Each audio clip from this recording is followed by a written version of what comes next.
Okay, so with this one, you see we have a peak-to-peak amplitude of 1 volt, and we need a peak-to-peak input of 1 volt and a peak-to-peak output of 10 volts.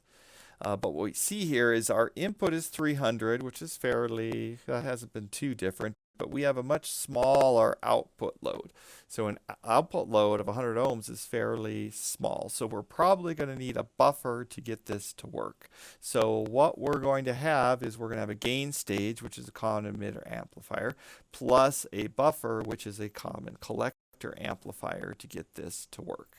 Okay, so let's start with our common emitter amplifier to get all of this to work. So before we get into that, let's talk about a good design.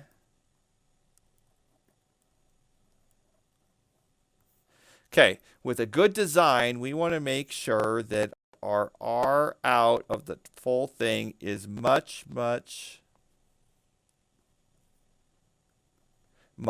less than RL. So that way, if our load resistance changes between 100 ohms and 200 ohms, we get no change in our output. It's not about getting the right gain, it's about getting the right gain but being stable. Okay, and then the same thing, we want our R in of our full thing to be much greater than our source, which is equal to 300 ohms. So if our input, if our source resistance changes from 300 ohms to 500 ohms or whatever, that our voltage doesn't change. So we need to make sure not just that we meet the specs, but that it's in the flat portion. So if those variables change a little bit, it's still good. And then we need to worry about our frequency response. So therefore, if our frequency changes from 100 kilohertz to 500 hertz, it doesn't change our output at all. Okay, so those are the main requirements we have for a good amplifier. So let's start with our common emitter design. So we're going to start getting our key equations. Now we're going to use a common emitter with emitter degeneration because, well, let's look at our gain. So our gain is going to be equal to V out over V in, which is equal to 10 over 1, which is equal to 10. Well, the gain of 10 isn't that hard, but we have a fairly large input voltage, a very large output voltage. So we're going to need to make sure that we don't clip. So this is going to be a problem with clipping. So we want to make sure that we design it to be halfway in the middle. So we are going to use emitter degeneration so that I can independently control my bias point. So here is my basic configuration.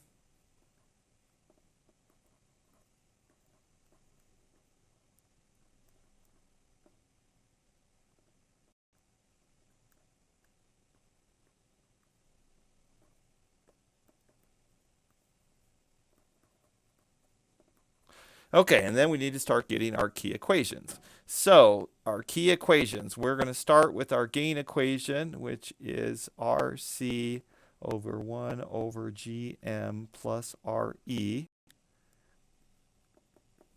And we're going to make our RE large, so that's going to become negligible, and this is going to be approximately RC over RE. Okay, and then we also, our other key equation is on our input impedance. So our Rn is going to be equal to R1 in parallel with R2 in parallel with beta Re. Okay, so now we're in step 2, and we're going to start picking some values. Okay, so we want to pick, oh, and we have one other equation, and that is that we want V out to be equal to 10 volts, which is equal to 20 minus RC times IC. So we want RC times IC to be equal to 10 volts.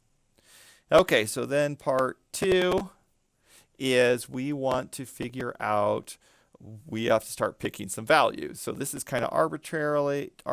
Let's just go ahead and pick IC is equal to 1 milliamp and then start solving the other stuff. So that means that RC is equal to 10 kilo ohms and RE is equal to 1 kilo ohm.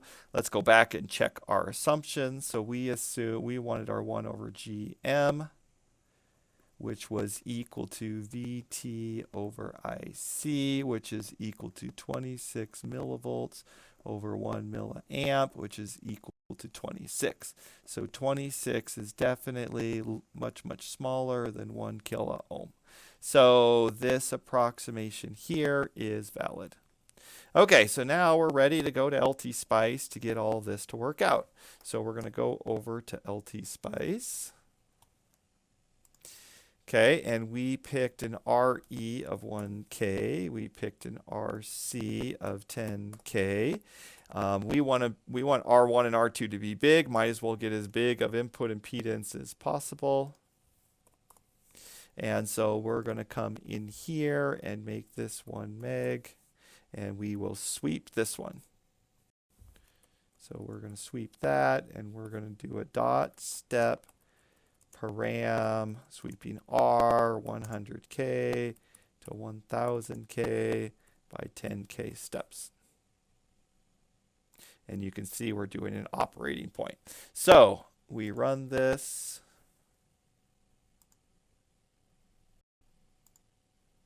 Change this to an operating point and run this.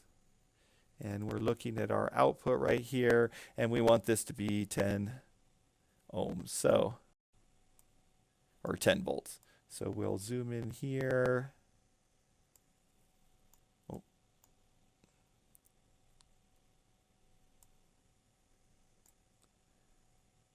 Okay, and we wanted 10 volts, pretty good right here.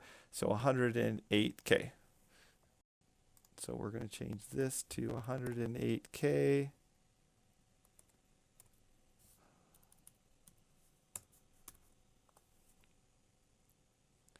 And we no longer need this, and we're going to do edit, do a transient, 10 milli.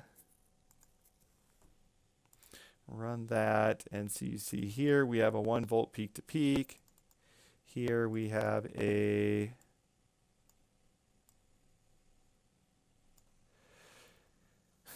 9.6 volt peak to peak. We're going to need 10 eventually, but we might as well come back and tweak it after we get our buffers so that we can tweak the whole thing. So this all looks good. The last thing that we need to do is, rather than just arbitrarily picking our capacitor, we need to make sure that we are in a good point.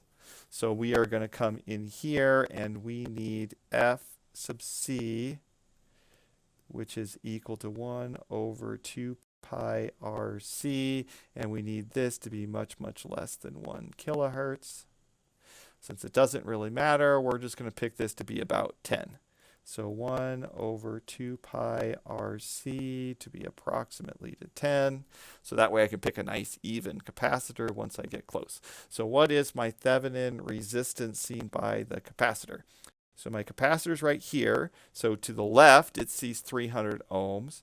To the right, it sees the 1 meg in parallel with 108K in parallel with beta RE.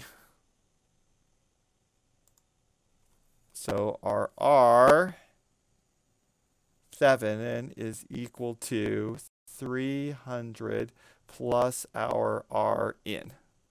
And our R in is equal to 1 mega ohm in parallel with 108K in parallel with 300K. So first of all, this one's 10 times bigger. We can just ignore that. And so R in is equal to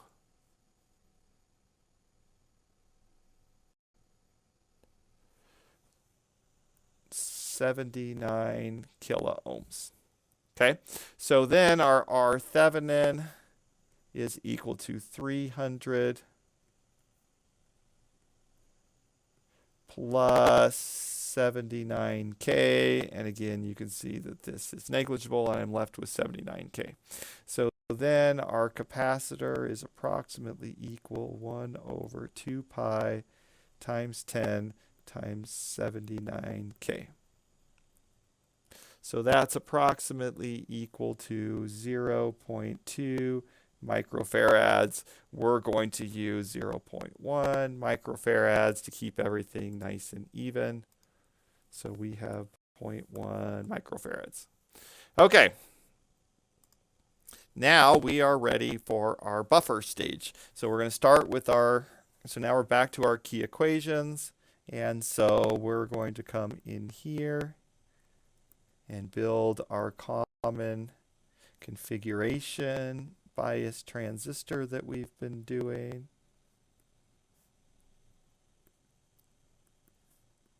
And this is our plus 20 volts. We're building a buffer, so we're going to come in here and we can get rid of that RC. And we have an R1 and R2. And then we need a coupling capacitor. Otherwise, the output DC bias point of our previous stage is going to mess up the DC bias point of our next stage, and we want those DC bias points to be separated so that we don't have to couple all of that together. Okay, so then our key equations.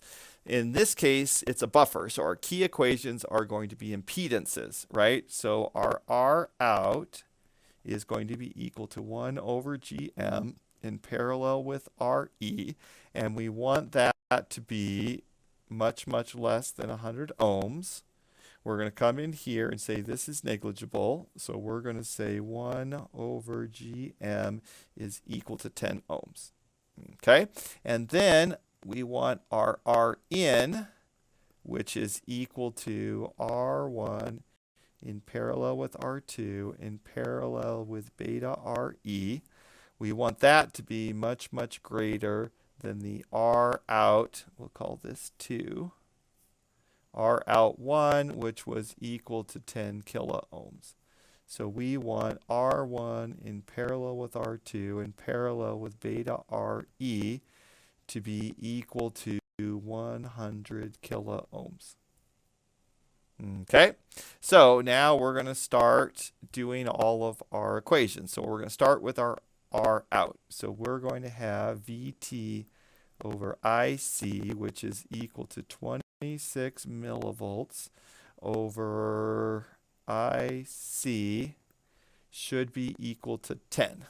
So this gives us an IC equal to, let's see, so we're going to take 26 e to the minus 3 divided by 10.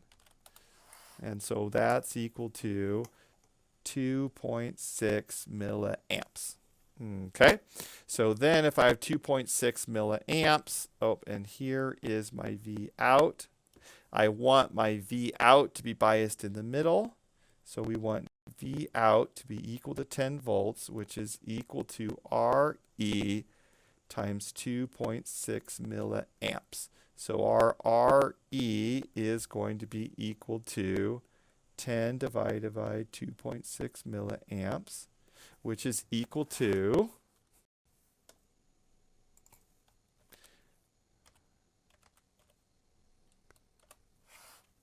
is equal to 3.8 kilo ohms.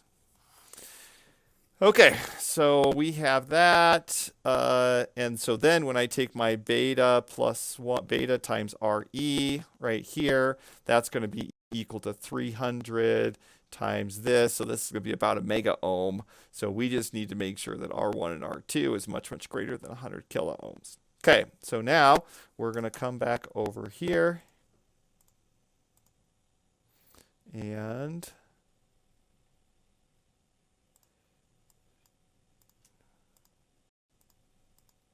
we are going to copy this whole thing over because our configuration is about the same. We don't need another voltage source because we are just going to couple that over. We don't need another input, so we will kill all of this. And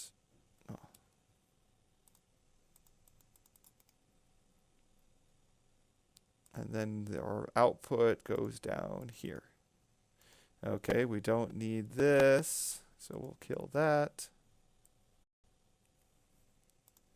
and wire that up. So we have R3 and R4. We're going to call this RE2, and everything looks good. And so then we're going to come in and we are going to, might as well make this a little more compact.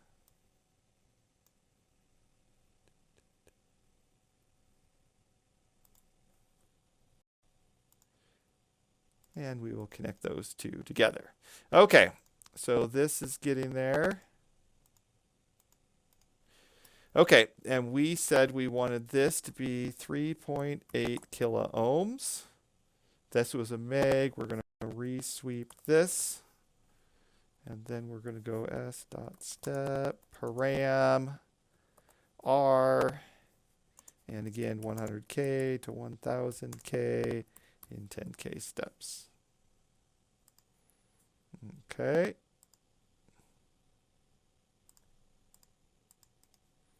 And we'll do an operating point sweep.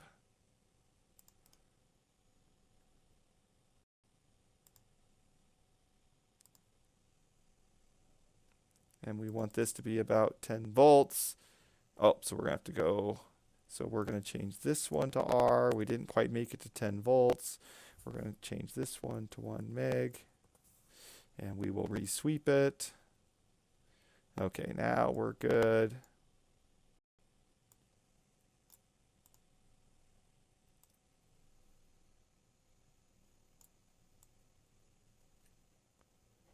So 10 volts, 495K. And now we see 495K, 1 meg. That's much, much greater than the 10K. We shouldn't have any loading between stages. Everything should look good. Okay, so now let's see what we're looking at. Transient. Let's get rid of our step, and then we run this. Okay. So you see now we have a 9.3. We need 10. We lose a little bit here. We weren't quite at 10 there. So we're going to come in and start changing this a little bit. We need a little bit more gain. So we'll just start changing my RE a little bit. Oh, not bad. So there's 10.1. So we're going to, whoops. We're going to make this one 910. Okay, and then there's 10. So let's check this voltage. Oh, centered around 10. That looks good. This one's centered around 10. That's good. Peak to peak of 10 volts. Everything looks great. Okay, so now when I do all of this, now we're going to throw on our load. So if I come in here,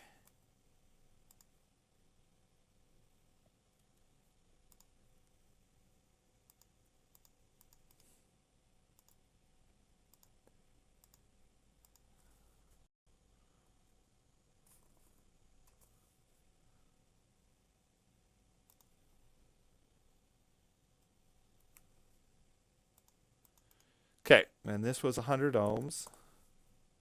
Okay, so then when we run this, the first thing that we notice is that my DC bias point moved way down. So let's go back and look at this. Just my DC operating point. So our V out is right here. So our V out changed to 1.1 volts. It was supposed to be centered at 10. So this got all messed up.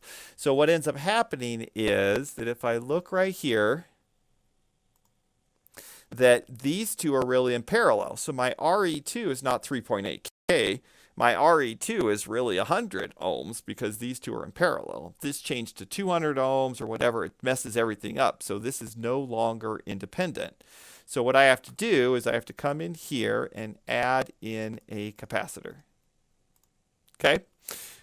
So what value do I want this capacitor to be? Well, what's its Thevenin equivalent? Well, it's going to see 100 on this side, and in this side, it's going to be my 1 over GM in parallel with my 3.8K. So this is my R out.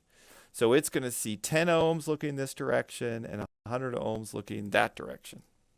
So we want, again, that to be the 10 ohms. So we're going to set 10 is equal to 1 over 2 pi times 10 plus 100 times C. So my C is equal to, again, this is negligible. And so we get 1 over 2 pi times 100 times 10.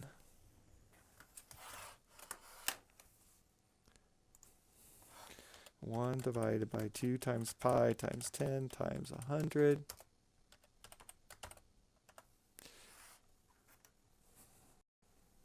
And so then that is equal to 1.59 times 10 to the minus 4. So that's equal to 159 microfarads. So let's just go ahead and use a 100 microfarad capacitor. So you see that one needs to be a lot bigger because the resistances are so much smaller. Okay, so then if I block this, it shouldn't mess up my DC bias point. So now my V out is way small. Something got messed up. Let's see what happened. So the out is over here. I was looking for the voltage at this point. So let's just switch back to our transient and run that. Okay, so now the voltage right here, you see now it's centered around 10 volts. Everything looks better, except for now we're clipped on the bottom. Okay, so now we have to fix our problem with clipping on the bottom. So first of all, we have to figure out why are we clipped on the bottom. So this one's down here. So my transistor is either going into cutoff or it's going into saturation. So saturation is when the voltage across the transistor is less than 0.3. So the highest this point gets is like 13 volts. So if this point here is 13 volts and this point here is 20 volts, oh, that's like 7 volts. It's definitely not in saturation. Okay, so that means it must be going into cutoff. Well, cutoff is based off of current. So we need to look at the current. So let me just move all this down so there's a little bit more room.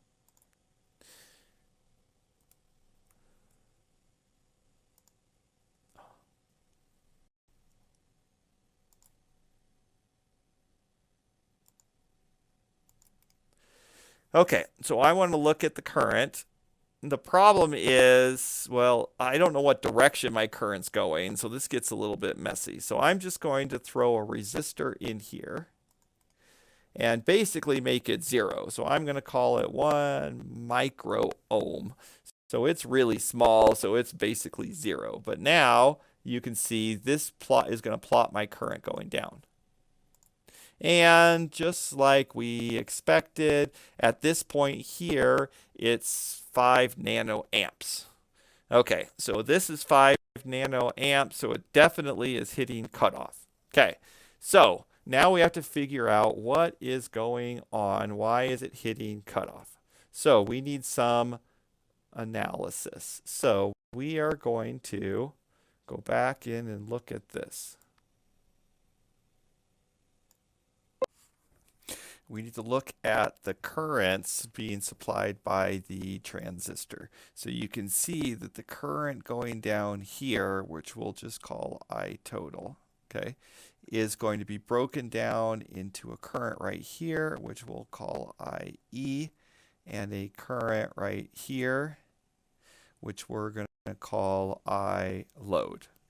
Okay, so let's start by looking at the voltages. So the voltage at this point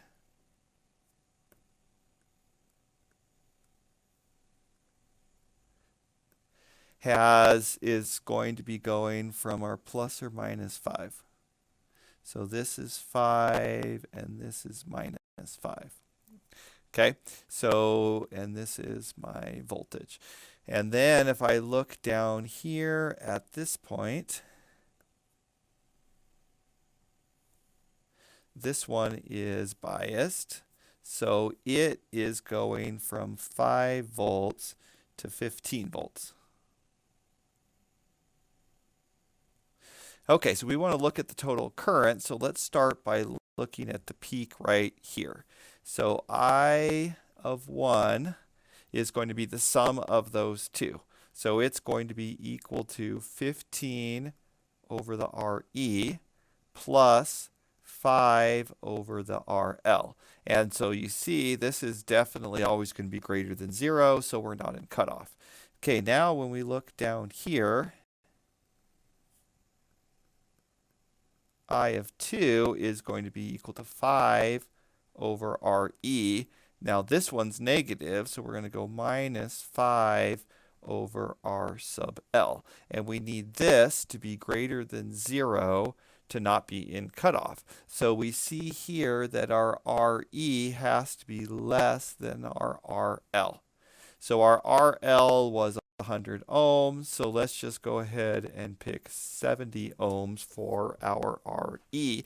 And then we have to rebias it so all of our voltages are at the right points. So let's go to LT Spice.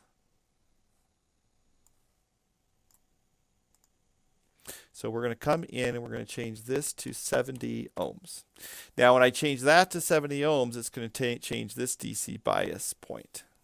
Okay, so we're going to have to fix this to get the right DC bias points. So we are going to have to recalculate it. So we're going to do a dot step param R from 10K to 1000K in 10K steps. Run this down here. We're going to change this to R. And then we'll resweep this. Oh, simulate, edit, DC operating point, and run this. Okay, so we're looking at the voltage right here, and we want it to be 10 volts.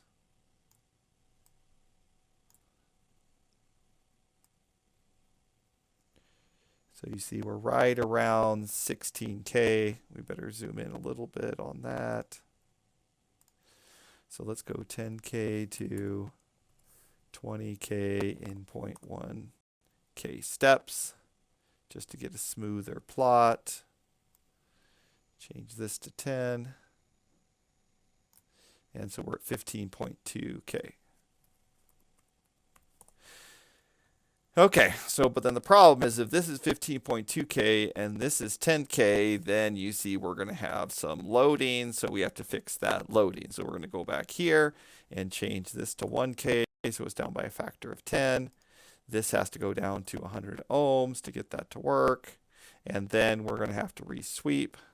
So we're going to come in here and change this to R. We'll go 10K up to back to our meg, and then we resweep this. And now we're looking at the voltage here, and oh, it goes all the way out to a meg. So we're going to change this to a meg and change this one to R and rerun this.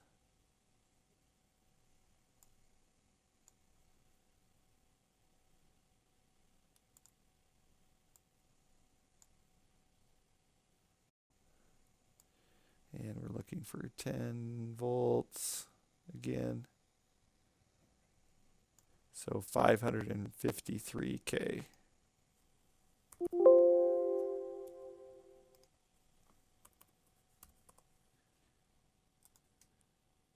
And that looks pretty good. Okay, so then we'll cut this off and we will go back to doing a transient and run this. Okay, so this one's centered at 10 volts.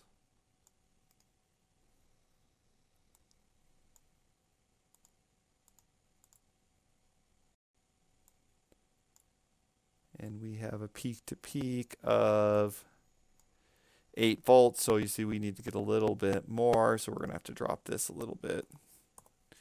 So let's go to like 80. 80 is pretty good. We'll come over here and look. Nothing's clipped, so we might as well just look at here and adjust all of our voltages at this point. Okay, so we're at 9.3, so we'll have to go down a little bit. So change this to 77. Let's see. 9.7. Let's go to 75. 9.96. Okay, and then we're not checked. Let's go check our current. You see, we still have 13 milliamps before we hit cutoff, so everything is good there. And then we are done because now we have a 5-volt signal through the 100 ohms, plus or minus 5 volts, and everything